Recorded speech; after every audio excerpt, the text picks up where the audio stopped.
of Fates. It reveals the secrets of the past, the present, and what may come to be. Most would think me fortunate to own such a book, but I can only use it in service to others. That is my curse.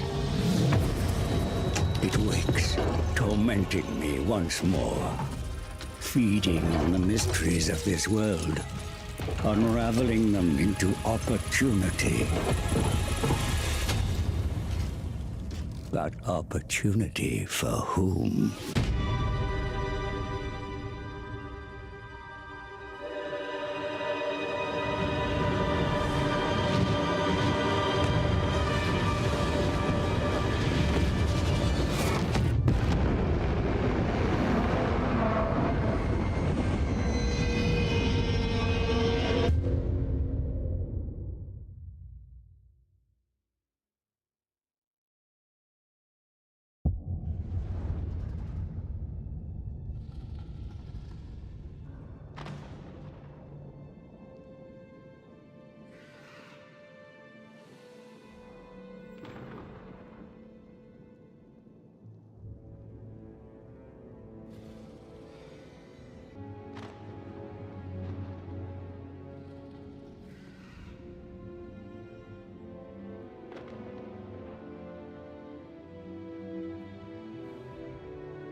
Hey guys, so there's a new dev chat video has just dropped. So we're going to watch that live instead. Well, we're going to watch that live, and then we're going to discuss, I guess, and have a bit of a reaction to that. So yeah, let's check it out. Today is news day. Hi everyone, I'm Steve Coleman, Senior Community Manager on Total War, and I am once again sat down with some of the lovely development team for Warhammer 3. We're going to talk a little bit more about the next DLC and Update 6.0. So before we dive into that, let's do some quick introductions.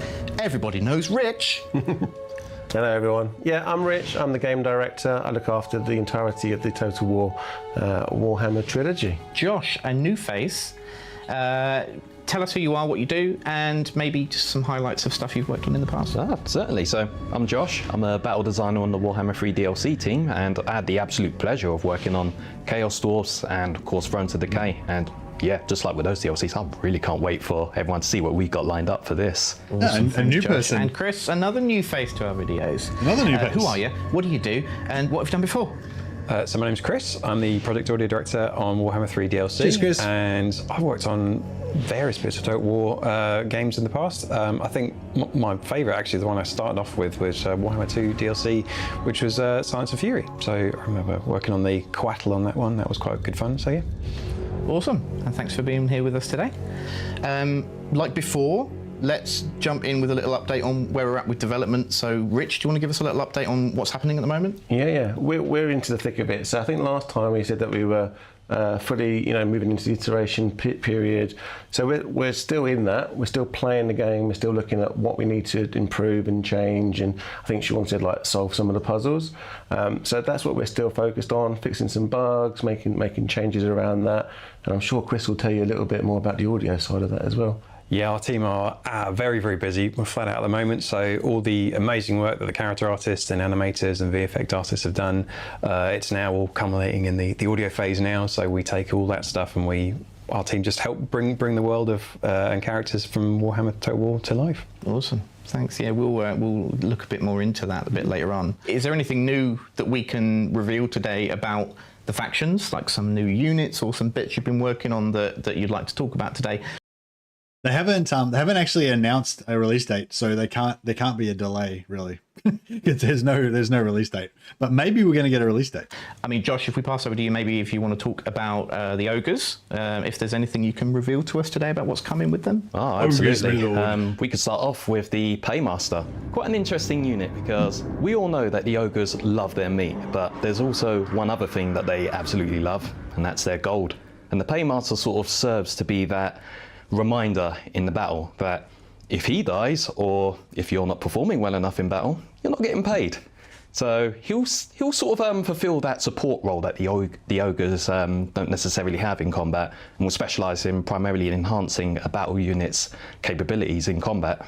You've been doing audio for Paymaster, I assume, as well. So is there anything you can tell us about that? How's that been? Yeah, so whenever we're looking at a unit, we're always trying to think about what's something unique about them or some characteristic we want to bring to life with the sound. And so the sound design team have done a really good job bringing out, you'll hear sort of gold and chains and, all clinking around. So it really brings out his characteristics. Yeah, he does like gold. Yeah, he's a big fan of the money. So yeah, that's just helps characterize him a little bit and bring him to life. Yeah.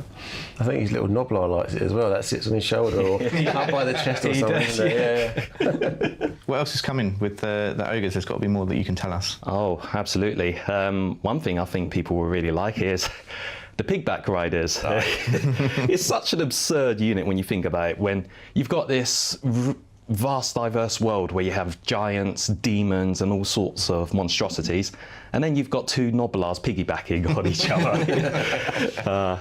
They're a fun unit. They're going to specialise as sort of a early anti-large infantry for the Ogres. Very well coordinated as well, as you can imagine, for individuals such as them on the battlefield. Yeah. They'll be a bit difficult to hit, but they'll be well worth the cost and, recruitment in combat. And the other thing I would like to talk about in regards to them is they'll have a regiment of renown. Nice.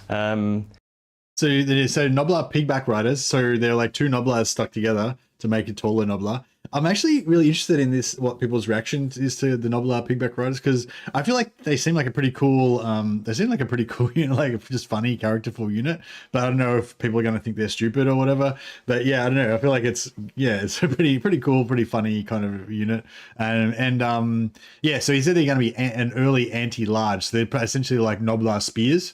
He also said they were going to be hard to hit. I don't know if that was just like a random thing he said, or if that actually means because they've got high defense or whatever. Because normally spear units, normally anti-large units have high melee defense. So I don't know, maybe they're going to have high melee defense. The other thing I was wondering about them is maybe they're like, because you know how we've got Nurglings, and even though Nurglings are tiny, each Nurgling is like a blob of like 5 Nurglings. So they actually, per entity, they actually have quite high health, like much higher than normal infantry. So they're kind of like mini ogres almost, I wonder if the Noblars will be like that, like if they'll be like a smaller unit size but larger hit points per model or something. Yeah, I don't know. These guys, they're even more absurd. They have ventured into Bretonia, spent a bit of time there, and sort of enhanced their, let's say, jousting skills. So they'll be bringing a lot of Bretonian gear into combat, all the helmets, the lances and such. Yeah, I haven't seen the picture So there's a Noblar Pigback Rider Regiment of Renown that's Bretonnian themed. So they've got like a Noblar riding on another Noblar, but the Noblar on top's got like a knight's helm on and like a knight's lance and stuff. And they're probably like making horse noises and stuff as they run around. Pictures yet, but I've already got an image in my mind of what that's going to look like. So I'm looking forward to that. They are super cool. Absolutely. We're really excited by them. Elite premium ogre cavalry. While we're on the subject of ogres, what's been your kind of highlight of working on it so far with this DLC? Like, have you got any favourite units or bits or mechanics that are coming into it that you've enjoyed working on most? Oh boy, well, they've all been honestly a blast to work on. Our artists and animators have done a fantastic job bringing them all to life. One unit in particular which has gotten me is the Eshin Man-Eater. That's another regiment of renown we're going to be bringing in. And that guy is, well, he spent time with the Skaven, and he has picked up a few stealthy and sneaky skills from Skaven, and you're going to be bringing that kind of unit into the battlefield. Imagine this large ogre who's probably the worst character in the room in regards to stealth, but he still manages to pull it off in combat somehow. Impressive. Yeah. For anyone at home, if you're not sure what we're referring to, that's the ninja-looking man-eater ogre. So yeah, he looks really cool, and he's kind of like a pseudo hero, isn't he, Josh? Yeah. Because it's just him. It's just one. It's not a unit of them. Yeah, special guy to play around with in battle. Absolutely. We don't usually do units, well, for regiment renowns like that at least, but that's part of what makes him unique. Is there anything else you can tell? So yeah, so I don't know if you guys saw. I think Tariff might have done a video about like a assassin ogre, fucking ninja ogre or whatever. It's like, yeah. So basically, it's that character, right? It's like a ninja ogre. It's a regiment of renown, and it's a single entity regiment of renown. So this is like one ogre that's presumably going to have like stalk and maybe snipe, stuff like that, and be able to like sneak around and try and assassinate enemy characters and stuff. But it sounds like a really funny character. Tell us, like, any abilities or anything to kind of shout about that are coming with the ogres? Yeah, one thing in particular is for Golfag. It's an ability called Deadeye. But in this case, since Golfag's one of the more oldest accomplished ogres, he's also been through a lot, survived a lot as well. So during that time, you tend to pick up a lot of skills and proficiencies. In this case, Golfag's learned how to use the pistol to wear down and snipe people from a distance. So the player will be able to pick any target, well, not any target, any character they want, and if they want to wear him down, maybe take a pop shot or even finish him off as they're routing, well, Golfag will be able to deliver that's for sure. Let's have a look at Khorne. Let's not. So Golfag's going to have like an assassination ability, I'm guessing. It'll be kind of like Marcus Wolfhart's sniper shot, or like what do you call it, Yuan Bo's sniper shot type of thing, but not necessarily as deadly. Kind of sound like you're sort of saying wearing down and stuff. Sounded like it's not quite as deadly as those other execute type abilities, but yeah, it sounds like it's going to be only targetable on heroes. Why not? Let's have a look at. I'm guessing Golfag's not going to have a ranged attack. He's just going to be melee only, but he's going to have a special ability that lets him pull out the pistol and shoot a shot on a cooldown or something, maybe. Some goblins. Rich, you're going to tell us a bit. Yeah. Are we revealing? Yeah, absolutely. So we've talked a lot about Khorne recently, so I guess that's what we're not talking about now. I got my orders. I got my things the wrong way round. But orcs and goblins. There's some cool stuff coming. You might notice on the table, got a few spider riders down there. And there's a big reason around that. We're going to be doing Snagler Grobspit. He's going to be your legendary hero. So like we mentioned last time with Golfag, that he's kind of a master of all the different, orcs and goblins and trolls and everything that makes up their roster. This is now the forest goblins that are going to be coming to the party in Snagler. If you don't know too much about Snagler, he's an 8th edition character. He's a forest goblin that rides around a big old giant spider. We've actually had his regiment of renown, his boys, if you like, the Death Creepers, in since, crikey, what was it? Not Warden the Paunch, way back. King and the Warlord. So like really old school. So he's been hiding out somewhere. Yeah, there's a new video just came out in 10 minutes ago. And we finally caught him, and now we're sticking him in the game. And as you might imagine, for a forest goblin, he's all about poison. So you can expect some skills and some buffs and abilities all around that, which accentuate not only his skill on the battlefield, but also his death creeper units and then his army as a whole. So he's going to be a fun one. Looking forward to seeing him rock up. And then alongside that, we're also going to be introducing a new hero. So that's going to be the Night Goblin Big Boss.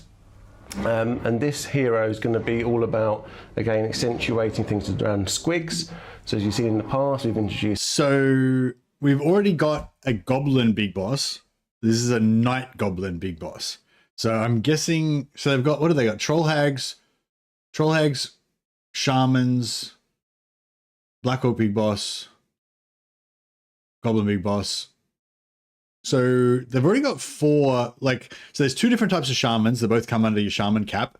There's Black Orc Big Boss that comes under its own cap. There's a Troll Hag that comes under its own cap. And then there's Goblin Big Boss that comes under its own cap. So I'm guessing this new Night Goblin Big Boss is not going to be a 5th hero cap.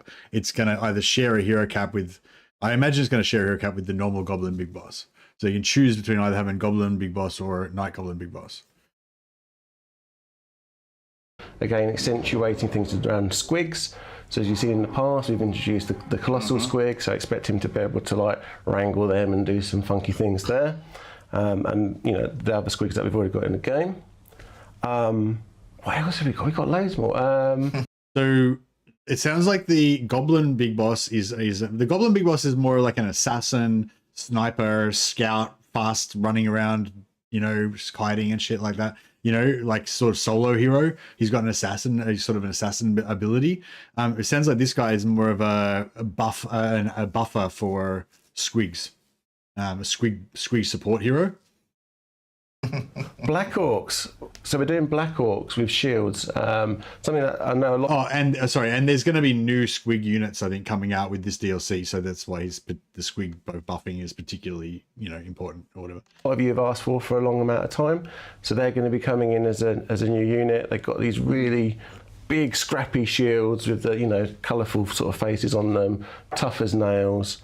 And they're going to be joining the fray as a new unit as a part of the DLC. Black Orc Let's take a look at shields, Khorne. and I love super tough heavy infantry. I love, like, Black Orc's probably one of my favorite Goblin units, you know, or Greenskin units.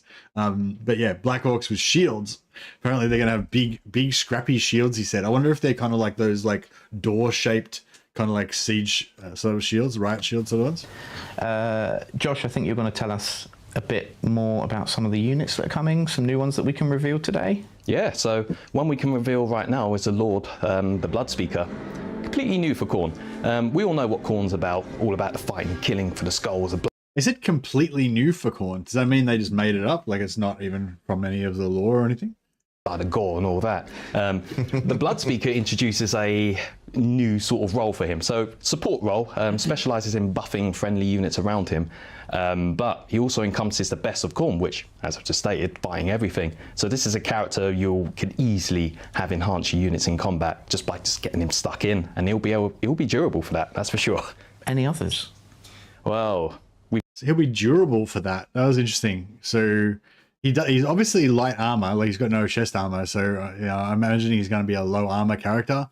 But he said he's going to be durable. So I don't know. I wonder if it's like he's going to have some sort of like physical resist, maybe like Berserkers for Noska, where the more longer he's in combat, the more physical resist he's got. Or yeah, I don't know. I imagine they won't give him like the hunger or something, but that, I mean, that would be cool. Regen, yeah, the hunger in combat regen would be cool.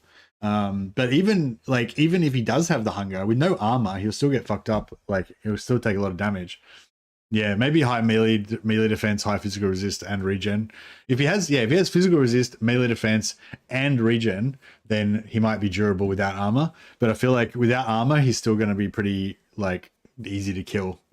Otherwise, we've got Zangors, Pestigors, and now we have Khorngors.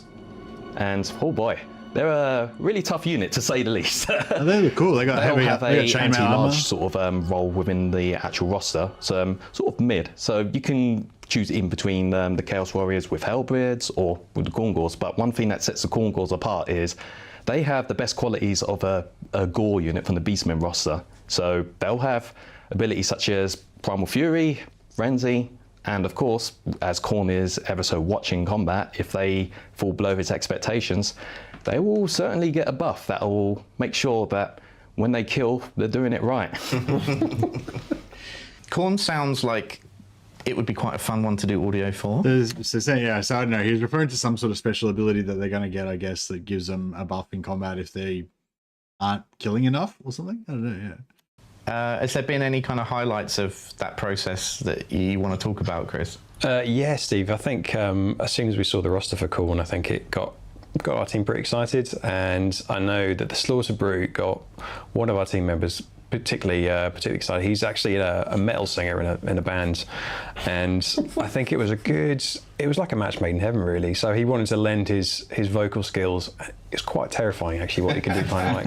And yeah, the Slaughter Brute is without a doubt the angriest sounding creature on the battlefield at the moment. So this is a person. I was just reviewing this morning with the team, and it's starting to sound really good. How the fuck does the person make that noise?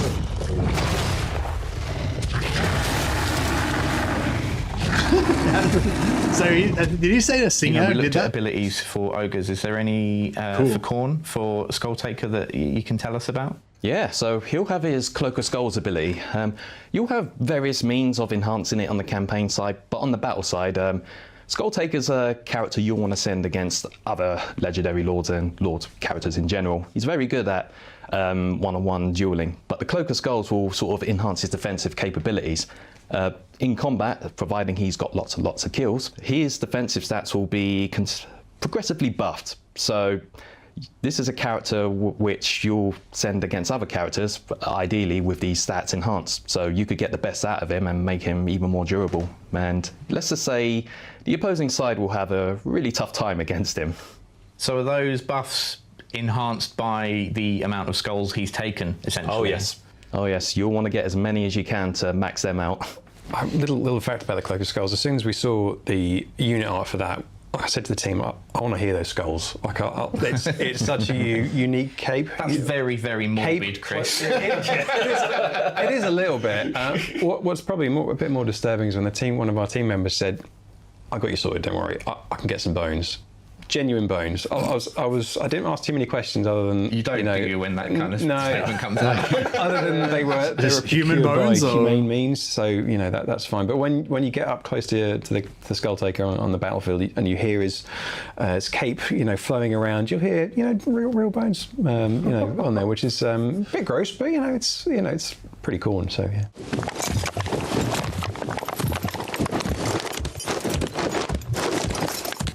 Humane means. There's no further questions. I think we'll just leave it. Obviously, with all this paid content as well, we also have the free stuff that comes, like the rebalancing, the patching, the bug fixes, the FLC, that sort of stuff. Is there anything coming as part of Update 6.0 that you can talk about? You betcha, yeah. The team's been working really hard on loads of stuff behind the scenes on that. So let's start with the Greenskins. So the Greenskins are getting an update to the scrap system that we introduced in Warhammer 2 for War and the Paunch. So there's going to be some UI and UX changes there to just help the flow, make it feel a bit easier, get some of those nice upgrades that the orcs and goblins need for battle. So that should be a fun one. So you're saying the scrap's getting scrap is getting updated, but it sounded like it was mainly just UI changes, not actually any functional changes to the scrap. But maybe there's going to be a functional change to the scrap. Maybe some of the buffs and stuff will be rebalanced or something as well, even though I didn't mention that. Now for the ogres, oh Steve, it's an ogre hall. So ogre hall. There's all sorts of stuff happening there. We're going to be having some updates to the Great Moor and the offerings there. But one that I quite like is also what Josh was talking about earlier. So with the Ogre Paymaster, our new lord, all the Ogre lords are going to get big names now. So nice. Yeah, it's not just reserved to our legendary lords of the past. So that's a nice one for them. So the tyrants can still get big names. The new paymasters can get big names, and the butchers, the slaughtermasters can also get big names now. Hunter. Oh yeah, I wonder if all characters can get the big names. Maybe because the hunters can also get big names, but the firebellies and the butchers can't. But I think that all of them are going to be able. Like I think every single Ogre character is going to get big names now. I think. And then Khorne. Khorne's got a big one. Khorne's got a great one. They got something called the Skull Throne. All their legendary lords are going to get access to this new panel, which will feature a variety of different timed buffs. You're going to be accumulating through battles skulls, and of course, once you've got your skulls, you're going to be spending them in this feature. So you're going to be doing all sorts of things like getting army abilities or spreading Khorne corruption. And as you progressively spend the skulls there, you're going to progress up the tower and then get to some of the big juicy buffs at the end. So lots of skulls and lots of bones, Chris. The bone man over there, indeed. Yeah. More skulls for the skull throne. Not sure I want that particular reputation. It's okay. Chris the Bone Man. Too late so now. yeah, we've mentioned in the past that the FLC content that's coming with this is going to be for Khorne. And I think the powers that be have given us permission to say who it is. I don't know why you're looking at me. Rich, are you ready? Take it away, Chris. This time around, our new legendary lord, free legendary lord, will be Arbol, and he is a pretty exciting character to work with because his thing is he wants to fight the biggest, baddest things on the battlefield. So, yeah, we want to make sure that the he's character I'm most interested in. Mean, mighty, and just giving it his all. So the Order team, the Dialogue team, did a great job in really channeling that characteristic of him. Definitely a very different take to Skull Taker. So I think between him and Scarbrand, you got three pretty great, Khorne legendary lords here to play with. And as Chris said, Arbol's all going to be about taking on these biggest battles for his feature called the Wrath of Khorne. So he's trying to do all the things in the eyes of Khorne himself, to be that great champion. And yeah, with playing around with ideas, which was playing to his lore as well. So if you dig deep on that, and if you hear about what happens to him if he wasn't to succeed, well, we've got some ideas around that, let's just say. And that also brings the count to 100, I think, doesn't it? Yeah, can you believe it? So Arbol is number 100. Yeah, it's amazing. It's an amazing achievement. When we first started way back, and many of us have been working on the series for quite some time now, I don't think in our wildest dreams we'd get to that number. We knew there was lots to make, but yeah, it's quite a moment. Chris. So Arbol, the undefeated, is going to be the 100th Lord. So yeah, so I think a lot of people were thinking that the 100th Lord might be Thanquol or the 100th Lord might be Nagash, but no, it's Arbol, the undefeated. There you go. So does he have? Yes, he will have unique faction mechanics. Like all of the recent DLCs, all of the DLC factions have had like really powerful unique faction mechanics. So I assume that he'll be no different. Who is the FLC one? Was there an FLC Lord with Is there an FLC Lord with Thrones? I'm trying to think now. Confused. Forgotten. Yeah, maybe, I don't know, maybe there was 100 is just the number, yeah. But yeah, so he will have a unique, it was Epidemius was the free LC Lord. Okay, yeah. So Epidemius did have a faction mechanic, but it was like pretty crap. Like it's not very exciting faction mechanic compared to like Tamarkan. So yeah, I guess if it's equivalent to Epidemius, then he will have a faction mechanic, but it'll be lame. Yeah, well, not lame, but it won't be like as deep or as much work as the other ones. But I don't know if that's actually the case though. But yeah, I think they say something in here that he's got a faction mechanic that's based around. So in the lore, I think that Arbol the Undefeated has like basically if he ever is defeated, then Khorne will like kill him or eat his soul or some shit. So I think there's some faction mechanic based around that Rich alludes to. Let's talk a little bit more about audio and how all of that comes together. So what's your process, I guess, from like conceptualization of a DLC through to people hearing it for the first time and things like that? Well, I think any audio team is quite quite lucky to work on Total War Warhammer because it is such a rich world and as such an amazing character. So it is a playground for us to work in. But our process starts really when we see the unit roster come through and we start seeing some of that concept art, and we can start, as our sort of departments, our dialogue department, sound design department, start planning out what we're doing at quite that early phase. So our really talented dialogue team, they sit down with our designers and narrative team, and they work out what we call a character bio. So this is all the characteristics of that unit or lord or whatever it might be, that, you know, how big they are, where they're from, what's their age, what makes them tick, what their some vocal characteristics that we might be expecting. And from that, they go away to a really extensive casting process, and we get lots and lots of talented actors to come in and read for these parts. And then we do, this casting process is quite extensive. We make sure that we really nail, so everyone's kind of has a score and has. I feel a bit bad for Chris because I feel like if there was no other news, then I'd be sort of interested a little bit maybe about the audio process. But because this is like the DLC news and we all want to find out what units, what fucking characters, what stats, what mechanics, it's just, I feel like it's a bad time to place the whole audio thing in here because, yeah, like you say, Paul, we pretty much just want this part to get over with so we can find out if there's any more information about the DLC. So I don't know. I feel rude just skipping through it though. So on these I'm just things gonna let until it we play. kind of go right. That's the one. Extremely hard to concentrate right now, Chris. For those I'm units sorry. Or that character or that lord. I appreciate you. And the sound is awesome the in this team game. We'll do some prototyping on maybe some voice processing. Make it may sound a bit corny or maybe a bit more ogre-y.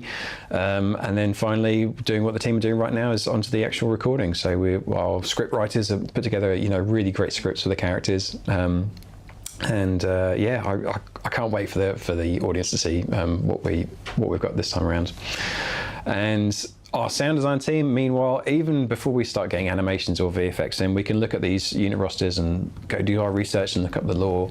What we really like doing is seeing where there's something unique or some characteristic. I've actually already watched this, so I'm just going to quickly put the sound design. And the great thing about Total War is the scale is from the giant battlefield right down to the thing. So right up close, so we can make sure that their abilities or their projectiles or their weapons, particularly for our lords, sound really big, so the player knows exactly what's going on the battlefield, or can have an idea of in that chaos that there's something big and bad happening over there.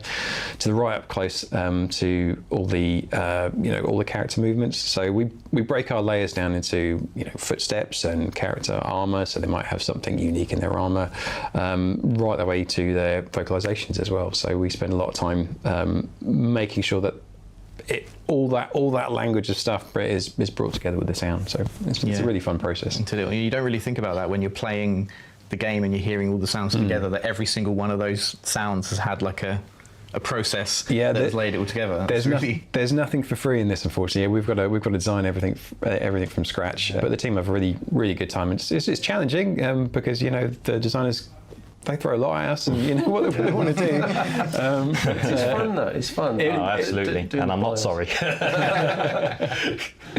The great thing about with us is we are bouncing off of what the amazing character artists, what the animators, what the VFX team do. So we can help bring all their amazing work to life with the sound, and hopefully the players kind of feel that, so it will feel visceral and feels real, and they have a good time doing it. So yeah. And you've got some weird techniques, haven't you, on the team, like how you make some of the sounds? Yeah, that's very true. I mean, this time round, we kind of had a bit of a bonus. So when we had the squigs, so we've got the traditional little squigs, and we've got this gigantic colossal squig.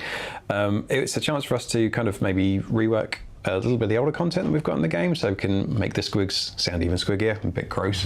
But of course we've got this giant one, so we really wanted this guy to just sound really gross. And the team kind of go above and beyond, and there's some when I saw the footage come through the recording session, because we've actually got a team out in Sofia of sound designers, and they really love recording stuff from scratch, and it was quite possibly the grossest recording session I've ever had. I'm pretty sure porridge and yogurt and all sorts of weird squishy things were involved to make, bring out the inner squig from these characters.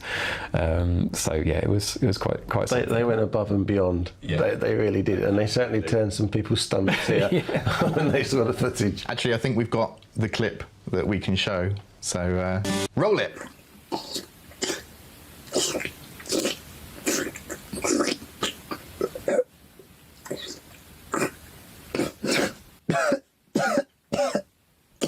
When you're playing and you see the colossal squig and you hear those wonderful sounds, think of that poor dev sucking on porridge. Yeah. At least we didn't have to do that. But speaking of that, It's true. group recordings. Group right? recordings, yeah, It's a we love to giant get squeak sound. our devs one sec. involved. So I remember we have these emails that go out and say, right, okay, we need to do a group recording session for our ogres or our Khorne units, and yeah, the team deliver and don't disappoint. And I think that we usually Thank you. Yeah. Steve did one as well this time around. Rich and I, we've done some of the battle cries and stuff like that. So yeah, we're in there It was somewhere. good fun, wasn't it? It was great, although I couldn't speak for a day. No, I think my voice drops about 2 octaves after that. So everyone thinks I've got some horrendous cold afterwards. But yeah, it's really good fun, and you hear it in the game. You know, you get this, this sound of the army, right? It's and it's the team do a great job processing and layering all this stuff together. So it's the units.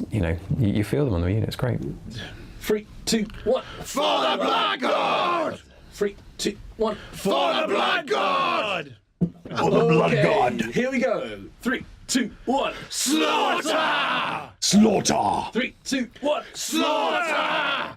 And so once the team have done all their practicing incredible my work voices. and we've got all the sound design and we've got all the dialogue together, then we start the mixing process. And actually that's the bit I love the most, is actually hearing everything all together, and we start balancing everything against each other. So we make sure that the most important sounds are heard on the battlefield, and all the tiny details when the characters get nice and close are audible as well.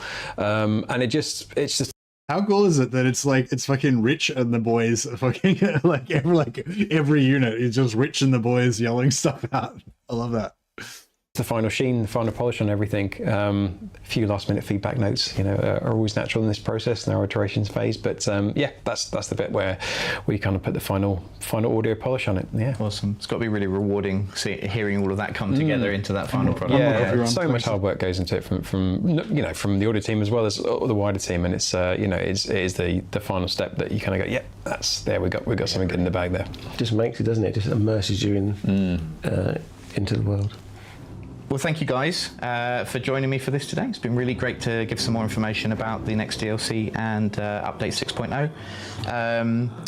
We'll be back later this month with the official trailer, as well as some gameplay showcases and things like that on the run-up to release. So once again, Rich, Josh, Chris, thanks again for joining us, and thanks for watching, and we'll see you next time. Bye.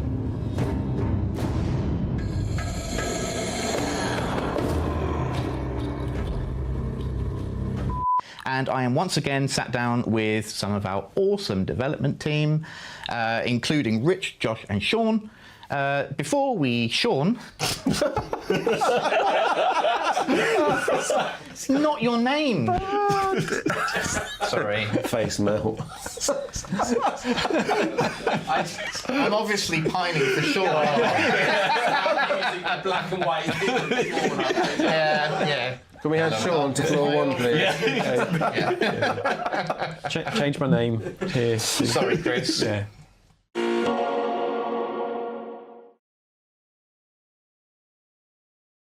Yeah. So that was what's Hi, next. everyone. I'm Steve Coleman. I was thinking about on Total War. I was thinking about and just once again, revising some of the on lovely development. I was thinking about just revising on the previous what's next video, because there was a few things that were shown in that weren't actually shown in this one. I'm once again sitting down with some of the guys from the Warhammer. So this is the previous video. To chat. But there was just a few images and things I think that they showed. I'll just very quickly.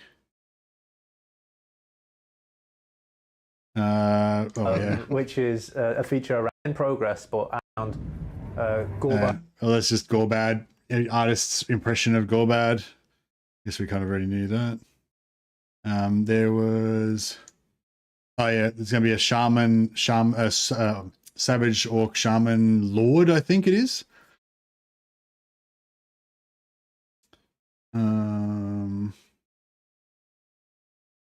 This is Golfag. So you will work for Golfag's other character model. factions. So in his new feature, Golfag's contracts, you can. Where's his let's say pistol? Khorne's having some Oh, trouble he doesn't have a pistol. Does he have a lad, pistol? and he offers you a job. You can take on all his wars and go, okay, I'll work for you, Carl. Oh, so he doesn't have a pistol. Yeah, his pistol must have got added since last time. Juicy pay for beating up. Could you work for Another one. Because I think the original model I does don't have a know if you pistol, and can that's why guess they what were one like I'm inspired to give him a pistol Do this shot. again. Ask about another game. The Yetis. Yetis and So we've Ogre got pictures of Kingdoms, Yetis, and, not to actually give them in-game a bit of a models. difference from Gorges, who are quite, aggressive, charging in. The Yetis actually come with like a passive debuff, a bit, an aura of frost. I think is our working title there. So you want to mix them into Yeah, so the Yetis have like a debuff aura. as well. This With is Skulltaker, he's all about hunting down champions, taking their skulls. This is for us, Clacky we Bone are Cloak that we heard before. And a couple more models that they showed off. Well, it's not a real model, but there's Skylar and Fingram. So I think actually I don't know if Skylar and Slaughter Brutes have much in common, really.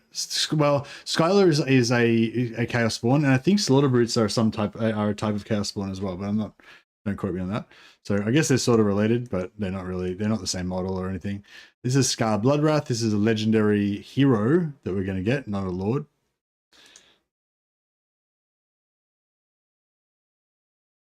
And did they show anything else? No, that's pretty much it. So yeah, that was the previous What's Next. We're going to talk a little bit more about the next DLC and update 6.0. Was hoping for an iconic character for 100. Arbal's not bad, but his lore is mostly from Ind. Hello everyone. Yeah, I'm really yeah, like Arbal's not as epic probably as like Nagash, or as much of a like kind of cult favorite as Thanquil, but he's pretty cool. Like if you're a Khorne fan, I'd say Arbal's like up there as like, you know, in the conversation for like top, you know, most favorite Khorne character. Everyone to see what we've got lined up for this. Awesome, thanks. Like the thing I really like about Arbal is that he's mortal. I really don't dig demonic characters. I just don't identify with them as much, you know. Whereas Arbal's a mortal lord.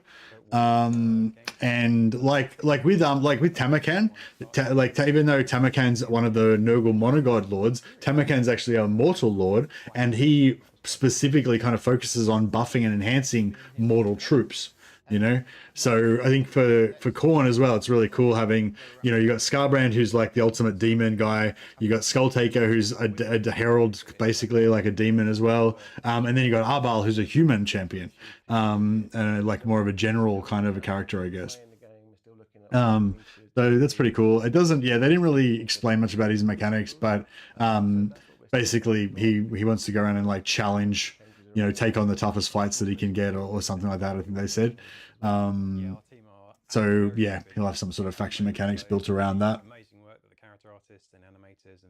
For anyone who missed it already, was there any other kind of like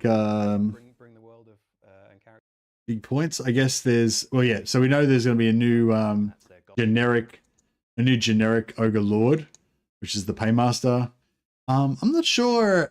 I guess it'll depend how good the buffs are. So I guess the Paymaster is going to be a bit like the Cathay Magistrate. You know, like like a buff sort of character. So it'd be interesting to see if he's like got a similar skill tree to the Magistrate, but just like an ogre version or something, or if he's completely different. I imagine he's still going to be decent in combat. He kind of looks like semi-armored-ish, I guess, with like leather armor. Like he looks about as armored as the Hunter, but a bit more armored maybe than the Slaughtermasters.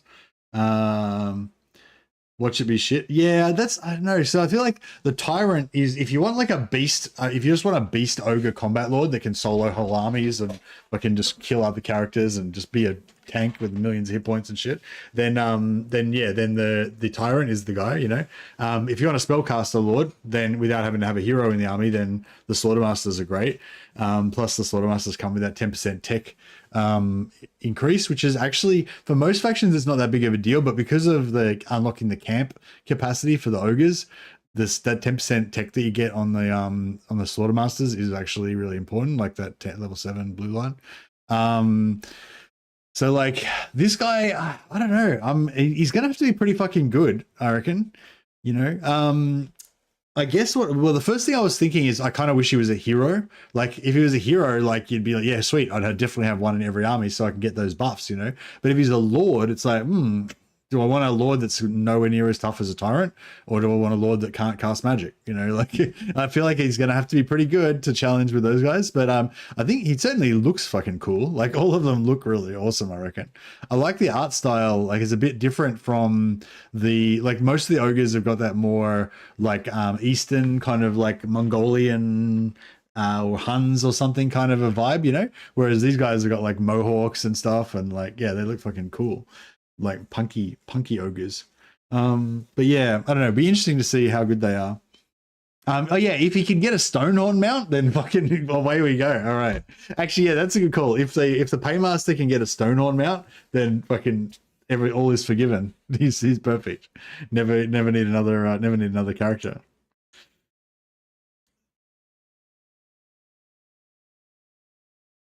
Yeah, so we got the Noblar pigback riders. So it's 2 Noblars on top of each other. I got the idea, they didn't say much, but got the idea he's going to be anti-large and have some like defensive stats. So kind of like Noblar spears, essentially, I guess. Because the normal Noblars don't have anti-large or high defensive stats, I don't think. Oh, actually, they do have decent defensive stats, don't they, for infantry?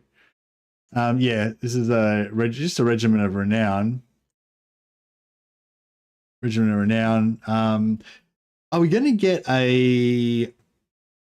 what's the generic hero going to be for ogres? So we don't know what the generic hero is for ogres. So this guy is he's actually not a hero. He's a regiment of renown. He's like a giant ninja ogre, which is pretty cool. He's got like looks like he's got throwing stars and like a katana, and he maybe can do backflips and shit. He's got some other weapon on a chain. I'd love to see the I bet it's the Bruiser, like the mod. Yeah, I hope so, actually. I hope so. I just want a Bruiser hero so that you can have like a tyrant with like 5 Bruiser heroes and just have them be like this army of ogre heroes that just punch on. That'd be cool. Yeah, probably will be a generic Bruiser hero. That'd be good. I feel like every race needs a Bruiser hero. Like every race needs like the generic warrior that's just kind of like the archetypal warrior for that faction. Yeah. So like the Exalted Hero for Chaos, the Black Orc Big Boss for the Greenskins. Although I kind of wish that there was a Black Orc Big Boss and also like just a normal Orc Big, like an Orc Biggin Big Boss or something like that. Just an Orc Big Boss. Because I feel like I don't know, I feel like Black Orcs are sort of like a sub race. They kind of like Savage Orcs, kind of like Goblins. Like they kind of like they're kind of like their own little tribe, even though they are very simple. Like there's just Black Orcs, that's all they've got. They've only got like 1 unit, but but still I feel like they're kind of like their own race. Like, yeah, and having like one of the generic heroes be tied to them, like only having a Black Orc Big Boss and not having a normal Orc Big Boss, it's kind of weird. Like, so normal Greenskins always have to have a Black Orc hero in charge of them. It's sort of weird. But yeah, well, don't know if we'll end up getting that. Don't get me wrong, I love the Black Orc Big Bosses, and if there was normal Greenskin Big Bosses, I'd like the Black Orc Big Bosses better. But I just don't know, just from a lore perspective, I guess, or something, I kind of feel like there should be a generic one. But yeah, so we're going to get Night Goblin Big Boss. So I'm guessing the Night Goblin Big Boss is going to take up the same hero cap slot as the normal Goblin Big Boss, but it sounds like they're going to be completely different. The normal Goblin Big Boss is a wolf rider. You can ride on a wolf or a spider. He's got an assassin ability. He's like kind of like a little character sniper sort of guy, and he's also a good map hero, I think, as well. Whereas this guy is going to be all about buffing squigs. So yeah. Giant squigs, exploding squigs, all the different types of squigs, I guess. He's going to give you bonuses for them.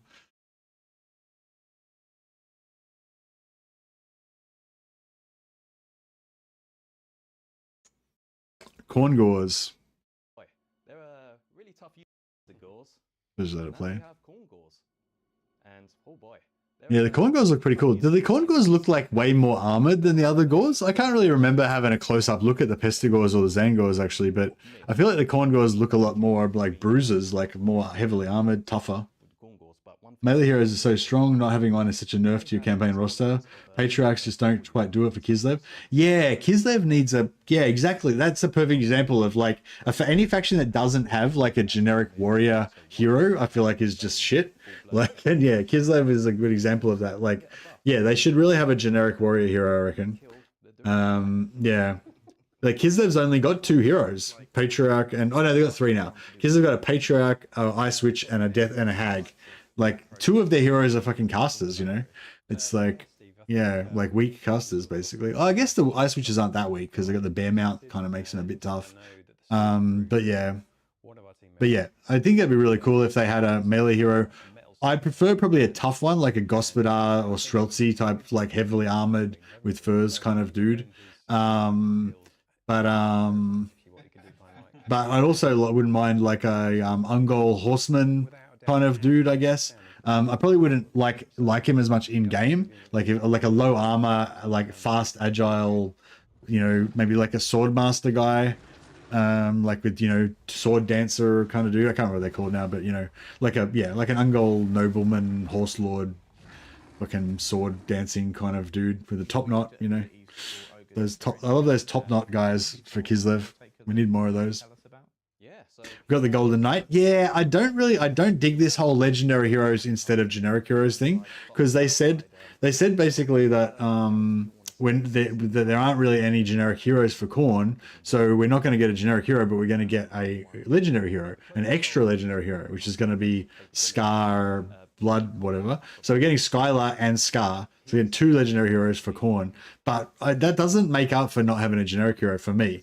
And also, I don't really get it, because they said like that they didn't want to make up a hero for Khorne because there's no hero for Khorne in the rulebook, but then they made up the Lord because of the Blood Speaker. Like, there's no, I thought I don't know if there is a Blood Speaker in tabletop, but they said that they just made him up, I think. Little fact about the Cloak of Skulls. As soon as we saw the unit art for that, there's Wrathmongers in Age of Sigmar, and I guess he's like that. It is a little bit. What's probably a bit more disturbing is when one of our team members said, "I got you sorted. Don't worry. I can get some bones." Wait, are Wrathmongers from Age of Sigmar, or are they from? Oh no, no, sorry, Wrathmongers are from Warhammer, not Age of Sigmar. Yeah, they're not heroes though. They're like a unit. So you know that's fine. When you get up close to the Skull Taker on the battlefield, and you hear his cape, you know, flowing around. We're losing. Yeah, if we're losing a generic hero for a single legendary hero, that's less value. Yeah, exactly. That's exactly how I feel, and I assume a lot of other people, probably, maybe not everyone, but probably a lot of other people feel that way as well. And it's sort of fucked up because it actually takes them probably more effort, you know, to make a legendary hero. And the legendary hero is like cooler and shit like that. But like we actually get like less value out of it. Because like the legendary heroes don't even fucking unlock till you get to level 12 or level 15 or whatever. I feel like by the time I get to level 12 or 15, like by the time I unlock Acold Hellbrass, which you need tier 4, Acold Hellbrass and the Blue Scribes, which you need tier 4. By the time I've unlocked those, I feel like I'm almost done with the campaign. You know what I mean? Like if you got to start off with those characters at the start of the campaign, like it'd be so much cooler. I don't know why they don't like put them back in, because like with what's Itza, you know, with Itza, how you get the dude that blows shit up. Fuck, my brain's not working right now. You know, you get the legendary hero like really early if you play as Itza, but the other Croak, yeah, Lord Croak, you get this really powerful, really like cool legendary hero like right at the start of the campaign. You know, and like for most factions you don't get until later, but at least there's one faction where you can just get him straight away. So I feel like that's a really good way of putting the value into the game, because it makes him super accessible. You know what I mean? Whereas, yeah, like Acold, Scribes, Harry, and Karanak, out of all those, like I feel like Harry the hammer is the only one that I get to reliably use throughout a large portion of my Chaos Warrior campaigns. I get, I'll get Harry unlocked around turn 15 or 20 or something, but then it'll be like turn 30, turn 35, fucking 40, pretty late. Like it'll take quite a while before I unlock Karanak, Scribes, and Acold. And by that time, like I might not be done with the campaign, but I've already played through the majority of the really fun part of the campaign, and I'm getting into that like slower, more fucking boring, drawn out strategic part of the campaign, which is, hopefully still fun, but it's like, I don't know, like if the legendary heroes are supposed to be awesome and shit, like why relegate them to be only usable in that part of the campaign that you probably aren't going to enjoy as much? I don't know. I feel like, I know the answer. Like the answer is because they want to make more cool stuff towards the later parts of the campaign so that you don't get bored of the campaign so early. But I feel like it doesn't really work that way. It's just, you're still going to get bored, but it's just then going to also make whatever you're doing at that time less fun because you're doing it during that later, more boring part of the campaign, I don't know. Yeah, Arbal's the character I'm most excited about. I don't really know exactly what his mechanics are. I mean, I've got a little bit of an idea about his mechanics, but I don't really know exactly how it's going to play out. But yeah, but I like the fact that he's immortal. Yeah. Coffee time, woohoo! Late game events are starting to feel very necessary to want to continue past turn 60. Yeah, and that's why they need to fucking fix those end game scenarios, man. Like the end game scenarios are shit. Like they're like, I feel bad whenever I criticize them because they're for free and they went out of their way to make the effort to give us this extra content for free. So you can't really criticize anything with that.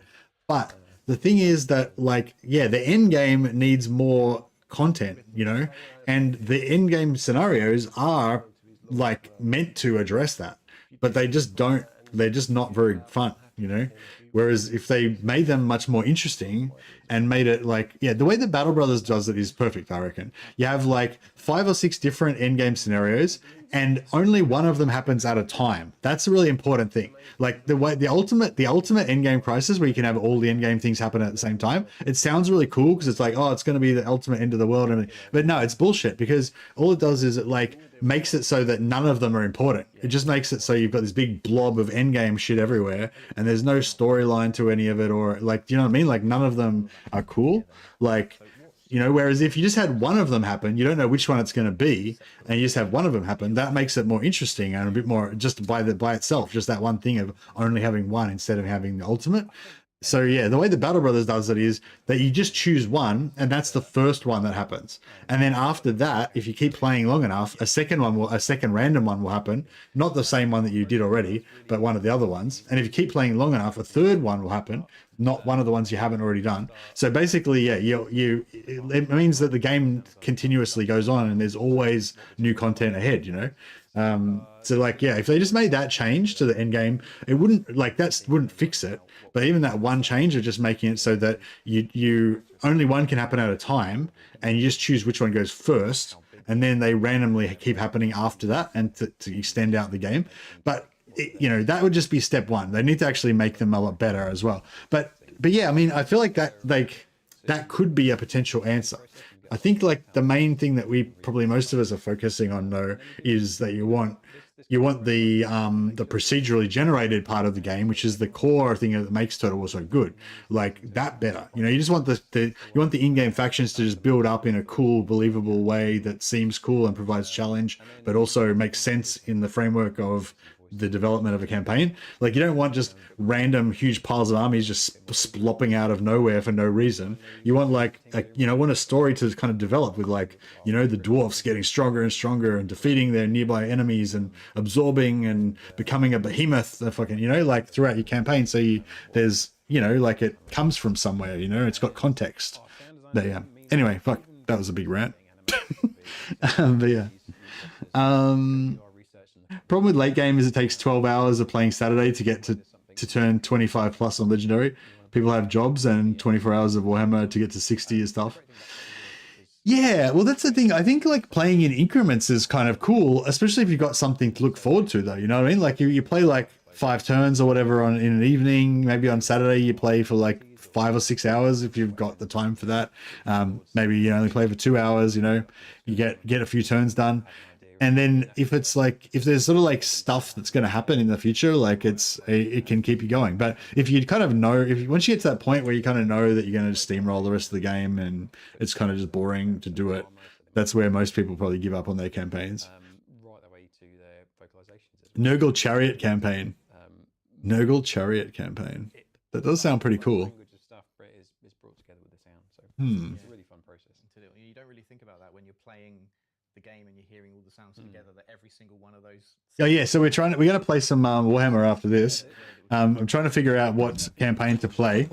So it's currently got Cathay plus Ogres plus Caravans. I still haven't checked out the new Cathay and Caravans since that got updated forever ago. We got Skarsnik Squig Focus was one idea, or we could play Grom the Paunch, focusing on squigs to, you know, get excited about the squigness for the future DLC. Although there's going to be a lot more squigness when the DLC comes out, so maybe it's better to wait till then. We've got Ikit Claw Doomflayers, because all of the chariots got a big update in 5.3 and they all got rebalanced. So apparently some of the chariots actually got worse. Somebody was saying, like, what was the one that somebody was saying actually got worse with less mass? But yeah, a lot of the chariots that were pretty squig chariots. Okay. Because yeah, they were quite deadly beforehand a lot of the time. Those the pump wagons. They were actually quite deadly a lot of times, I noticed. But I think they nerfed them a couple of times already. So they've now nerfed them again with less mass. Kislev's sleds got nerfed as well. Okay. So yeah, so I don't really want to play the ones that got nerfed. But if there's one that was previously shit that's gotten buffed, I wouldn't mind checking that out. So apparently Ikit's Doomflayers got a big mass increase, somebody was saying. Nerfing chariots so that when the DLC comes out, the new ones are the most OP ones. Nah, that's not what they were doing, Yukiko. They were normalizing it. So I think it's a good idea to do normalizing, but at the same time, it's kind of bad. They weren't nerfing chariots to make it so people will buy the DLC, Yukiko. There's nothing to suggest that. Like, what they were doing was normalizing it so that heavy chariots for every different faction has the same mass as heavy factions in every other chariot. You know, light chariots in every faction has the same mass as light chariots in every other faction. So basically, so if there was any outliers, like for example the pump wagons, apparently their mass was super high for a light chariot or whatever, so they got like normalized back down to the same as the other light chariots, you know, whereas Ikit's Doomflayers were meant to be medium chariots, but they had the mass of a fucking no chariot, so they buffed their mass up to the same as a medium chariot, which is just to bring them into the same line as other medium chariots that other factions have. So it's nothing to do with the DLC, it's to do with the other factions, getting all the factions to have the similar mass on all of their chariots. And I think that that's a good idea in terms of like getting rid of stuff that's stupid. Like if you have a particular faction that's got a medium chariot that's got super low mass and it's useless, and everyone knows it's useless, then that's a good example of, you know, where the normalization is going to be fixing it. And if you've got another chariot that's super strong and it has no right to be, that's another example where normalizing it's going to be good. But the thing I don't like about the whole normalizing idea is that, like, I think that like with Warhammer, there's meant to be shit that's like there's meant to be outliers, you know. There's meant to be stuff that's just crazy strong for its size, and that's like part of the personality of that unit, you know. It's like, so I don't know. I'm just a bit worried. I mean, I'm sure that they you know, they're keeping everything. I'm sure they're trying their best to make everything good, but like, yeah, I just worry that if they get too carried away with trying to make everything the same, like that's not. You know, like it's meant to be what's it called? Balanced but not balanced. Balanced but not the same balance, you know. What's it called? Can't remember the word I'm trying to think of. Asymmetrical balance, right? So you want all the factions to be somewhat kind of balanced with each other, but not the same, you know? Like it's okay that one faction has like all shit chariots, you know, and the other faction has all awesome chariots, but the faction with the shit chariots has really good archers or whatever, you know. I don't think necessarily everybody's chariots have to be exactly the same, you know. So yeah, they need balance, but they need async. What was that word I just said before? they need asymmetrical balance. You don't want to be playing like Empire versus Empire versus Empire versus Empire. You want all of the factions to be all weird and wonderful and totally different from each other, but still have their own ways to win and have their own special things, you know. Yeah, anyway, that's just a concern that I guess that's just the first thing that kind of worried me about the whole concept of normalizing, because they're doing the same thing to the magic items. They're doing a rework on all the magic items and trying to normalize all the magic items so that all the white items are roughly on par with the white items for other races, and all the green items are roughly on par, you know, which again, it's like, it's desperately needed for some of those items that are really shit and that nobody uses, and you know, but at the same time, you want some of those items to be outliers, you know, you want some of those items to be like just special items that you just think are really cool for their level or whatever, you know. I mean, I do anyway. Yeah, so I don't know. I'm all for like the idea of normalizing in general, but I think like a core concept that they need to keep in mind when they're doing the normalizing is to still keep outliers. You know, normalize most of it, but intentionally keep some individual things that are not normalized as much, you know, that are intentionally out of whack, overpowered or underpowered or whatever. Not really underpowered, just overpowered, I guess. Keep the overpowered. Like war sleds, this unit is now considered large instead of very large, which should bring its knockback performance in line with chariots of a similar tier. Okay. The scroll of leeching being blue. Yeah, scroll of leeching. What the fuck? That should be like a white. That should be a white item that you would just smelt down immediately. Like, what the fuck is the scroll of leeching? I don't. Yeah. Fuck. I mean, sometimes I do wonder about. Sometimes I do wonder about that stuff. Like, if maybe it's like super overpowered, but I just never figured out how to use it or apply it or whatever. This is a gripe that I see with some of the historical titles, with the units being pretty much the same. Balance is good, but it makes everything almost the same. It will go stale. Yeah, I think. Yeah, that's the thing. I think with the historical titles that I've gotten into, like specifically Medieval 2 and Rome 1 and Rome 2, like there was sort of like, yeah, there was sort of like a lot of units that were sort of the same.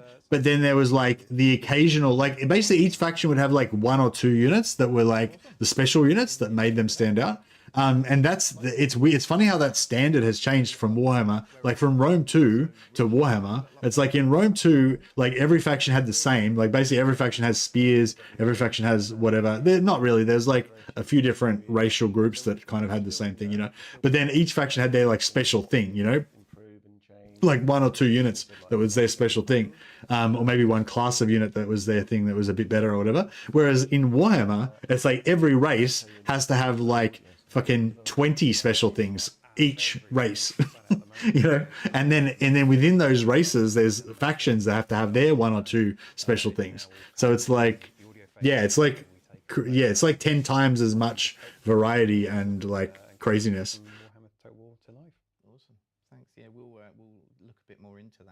So yeah, I think it's going to be quite hard for them to like. It's going to be quite hard for them to like match the coolness of Warhammer with the historical title. I mean, Josh, if we pass over to you, maybe if you want to talk about the ogres, if there's anything you can reveal to us today about what's coming with them. Oh, absolutely. Yeah. So quite an interesting unit because. So chariots was definitely a thing I was thinking about. So Nurgle chariots. So like Tamakan chariots. Is that what you were thinking? Wolfsball. Reminder in the battle that if he dies or if you're not performing well enough in battle, you're not getting paid. I think with Tamakan you can unlock some chariots. Hey, does anyone know if those, you know, those chariots that Tamakan gets unlocked? I think it's when you, is it? I'm not sure which hero it is. Is one of the heroes unlocks chariots? It might be the starting one, Kazakh, or maybe it's the Warriors of Chaos one. But yeah, are those chariots good? It's the first one, Kazakh. Yeah. Are those basic chariots you get with the first hero? Are they any good?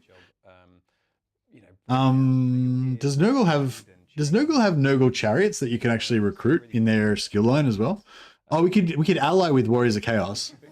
We could ally with Actually, does Nurgle have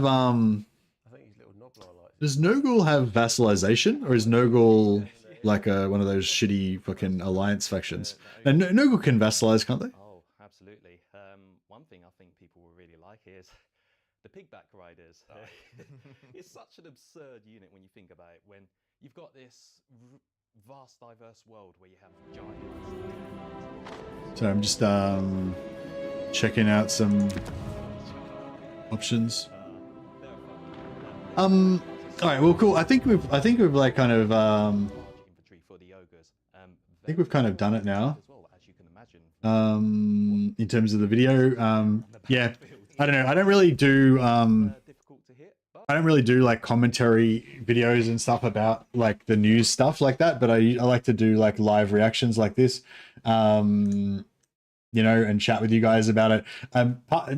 Partly so I guess so I can have some content or whatever, but also because I quite like you guys giving me your takes on things, because I don't really, you know, half the time I don't know what's important or what's, you know, I miss things that are like really important. So I actually really like getting you guys' takes on things, and that's why I like doing these reactions live. But yeah, I was just gonna what was I doing? Yeah, so do Bring me to my men. we can maybe do some Tamakan chariot action. I feel like Tamakan's like, if you want to play Nurgle, Tamakan's a pretty fun way to play Nurgle. Like Tamakan's the most fun Nurgle guy, right? Warlord of Nurgle, conqueror of chaos.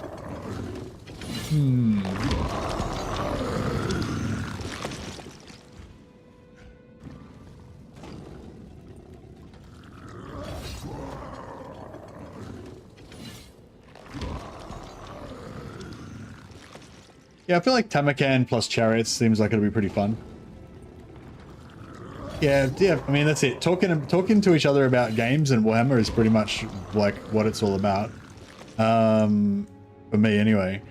Yeah, no, I love it. So I'm just gonna make a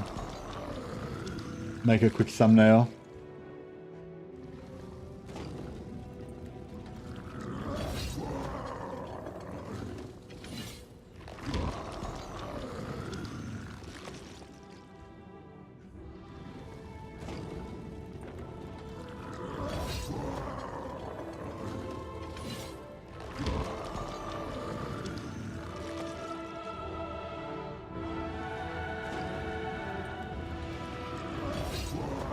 Pestigors have 25 armor. Yeah, I felt like the Khorne seemed like they were pretty like heavily armored.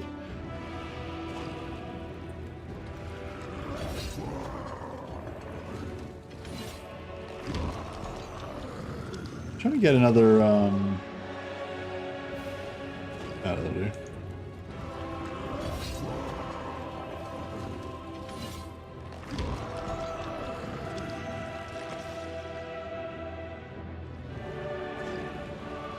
Yeah, I thought the Khorne looked more armored than Pestigors and stuff. And I think he specifically said as well that they were going to be like extra durable in combat. So yeah, I was interested to know whether that just meant that they've got armor, or maybe they get some physical resist frenzy type of bullshit. So yeah, I don't know. We shall see, I guess.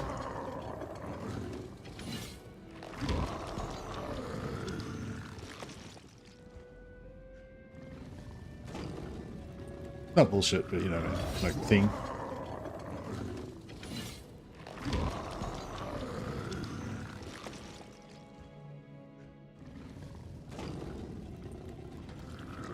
So I'm just making a thumbnail. A Tamakan.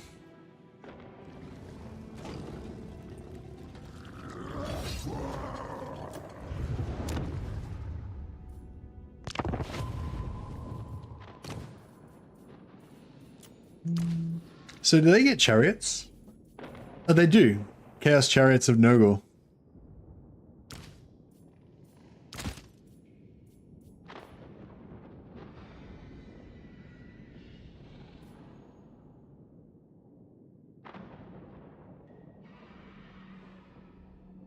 I'm just gonna make a thumbnail with some chariots in it.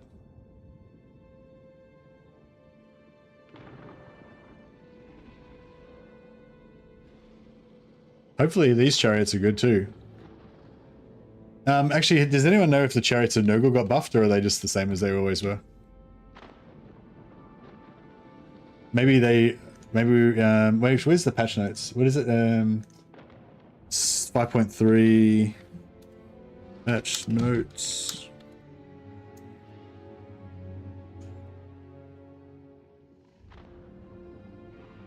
If the chariots did not get a buff, then it's probably not much point playing a Nurgle campaign based around Nurgle chariots if they actually got nerfed. So I'm just going to quickly look up the patch notes and see if they did actually get buffed or not.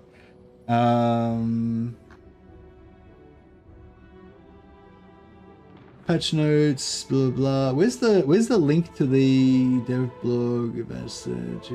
Here we go.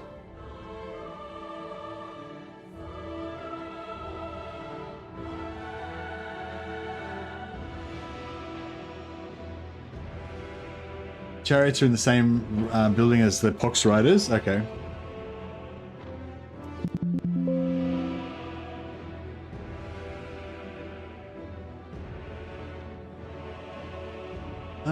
Wait up.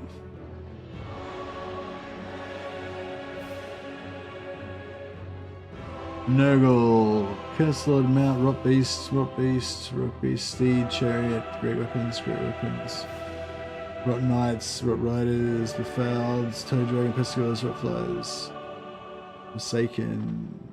Oh no, so the Nurgle chariots didn't get changed. They're still the same. So Nurgle chariots is not going to be very exciting then. It's just the same as it was before. Right. What else could be good? So what else do we have? We had Ikaclaw's Doomflayers. I kind of want to play Bretonia. They don't have chariots, but yeah. Let me look up chariots. F chariot. Okay, Aluris's chariots didn't change in mass. Let me go back to Razorgore chariots. Oh wait up! I thought they changed all the mass. Norscan chariots, yeah. It doesn't. Okay, so Scourge Runner chariots for Razorgore chariots for Dark Elves, no change in mass according to the stat changes. Scourge Runner chariots, same. Lion chariots of Krace, same. Did they put the mass changes in a different place to the other changes, or same? Oh, here we go. Heavy War Sleds. This unit is now considered large instead of very large, which should bring its knockback performance in line with chariots of a similar tier. So did they just change? So they didn't actually change the mass of the individual units.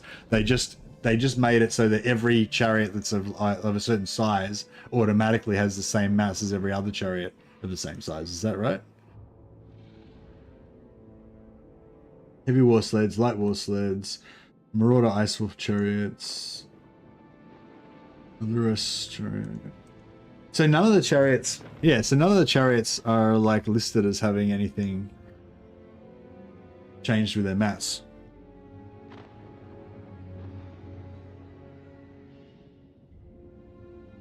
Gorby's Chariot of Khorne is now listed as being a monstrous chariot, so I guess that means it goes up in mass. Chariot mass, review chariot mass, blah blah.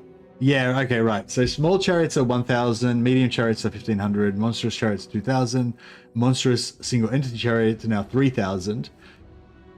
But yeah, but you don't know which chariots were previously miscategorized.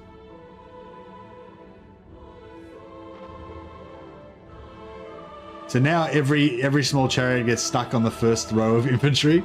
Yeah, sounds about right. So, So maybe they did change them, but we don't know. So the chariots, so the Nurgle chariots are 1,500 mass, so they're medium chariots. I don't know. What was it before? We don't know what it was before. I'm guessing they were always medium chariots, but they maybe didn't have, like, their mass might have been different before. Yeah, so we don't really know, like, individually which ones were actually got buffed or nerfed.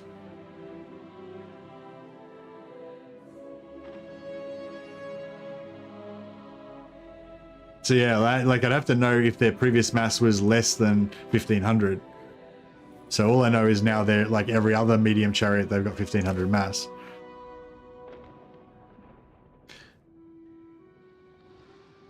So yeah, so medium chariots are institutionalized. Yeah, doesn't really say like anywhere on here that they're medium chariots, but they are apparently. So I guess normal chariots are medium. What's a small chariot? Oh, like goblin wolf chariot. Okay, so so all normal chariots are now going to be 1500 mass. I wonder if, yeah. So I feel like small chariots probably aren't meant to operate as chariots. They're meant to be like archer chariots or whatever. Slanesh has got a lot of chariots. Yeah, true.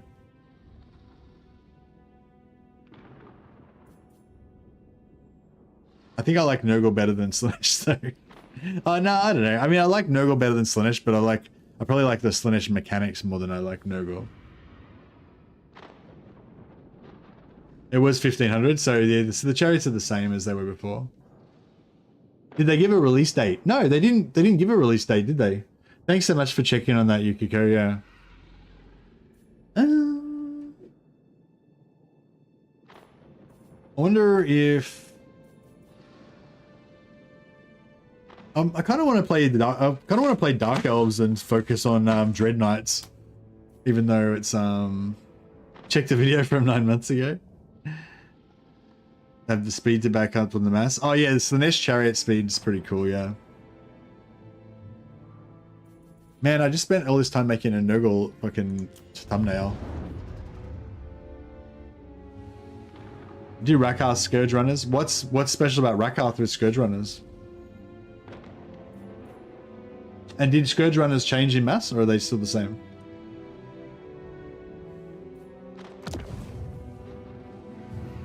Shroom King's chariots suck even more now than they did before.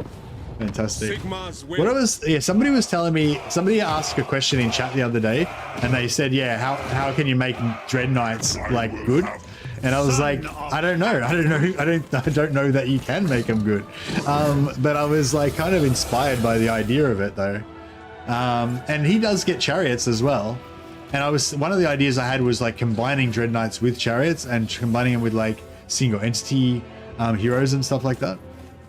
So I'm kind of thinking about that.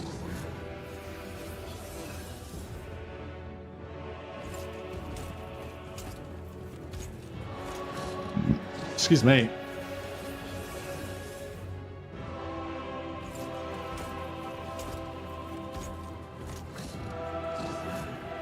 All right, let me just make a new thumbnail since our old one's fucked.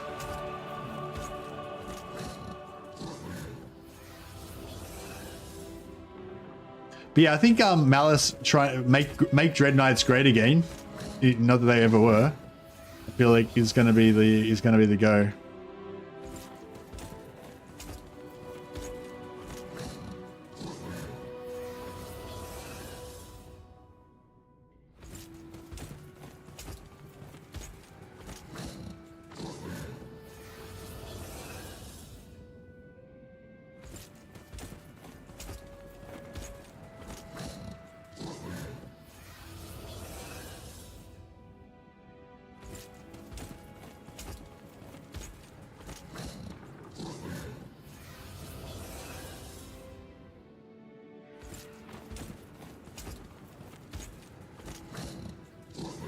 Alright, I'm working. Let me cook. I'm working here.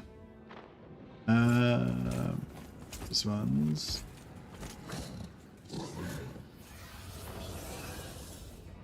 Colors. Alright, I'm getting there.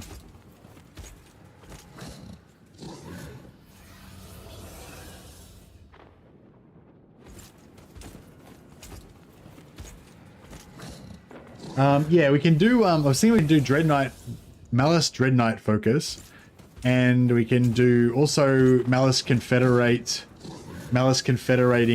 Malekith. And oh, actually no, I don't want to confederate Malekith. No, I might do the Malice. I want to do the Malice where you don't hold any territory. You just give all your settlements to Malekith. That could be fun. And it will involve a lot of real estate shenanigans as well.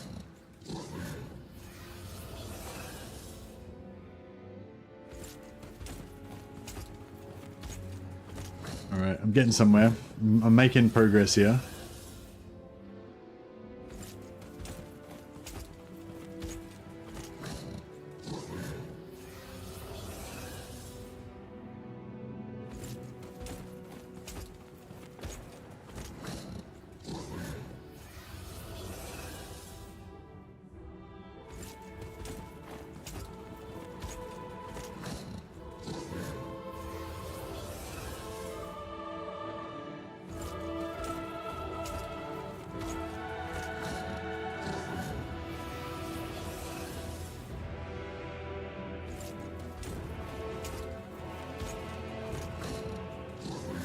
And do we need a Malice badge? Probably need a Malice badge.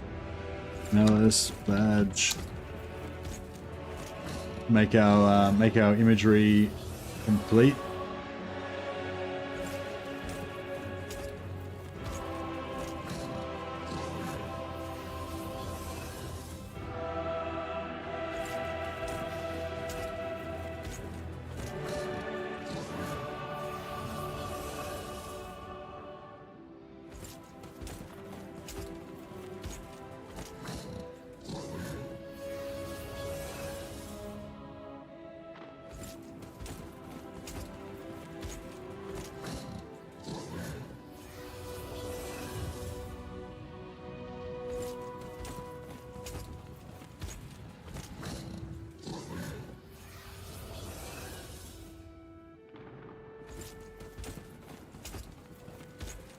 Alright, I'm just gonna make a new stream. One sec.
Okay, I think we're getting somewhere. Got my thumbnail. Got my theme. We can also farm loyalty events as well. I've kind of forgotten how to do it, I think, but hopefully we can still remember. Yeah, I feel like there's a fair bit of stuff going on. We can, yeah, we can do the whole like selling regions to Malika thing. We can do the trying out the Dread Knight, trying to make Dread Knights good. We can check out the chariots. We can also farm the loyalty events. Excuse me.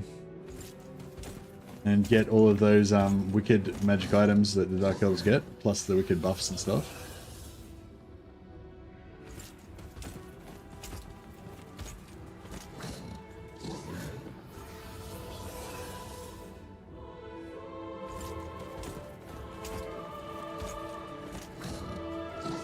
Alright, cool.